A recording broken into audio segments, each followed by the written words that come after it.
انت مش مرهق علشان بتشتغل كتير، انت مرهق لانك بتشتغل في حاجة مش بتشبهك.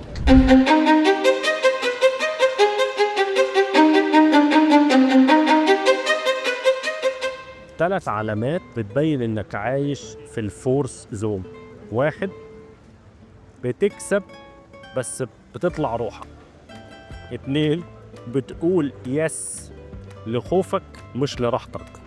3، كل حاجة بتعندم حتى وانت ناجح. في كتاب باور فيرسس فورس بتاع دكتور هاوكنز قال فورس equal push heavy and rain while power equal flow magnetic and aligned. كتير من الهاي اتشيفرز شغالين بالفورس مود وبعدين بيستغربوا ليه كل حاجة تقيلة، لكن لما بتدخل في الباور زون الحاجات بتلاقيها بتتجلى قدامك، مش انت اللي بتروح تجيبها.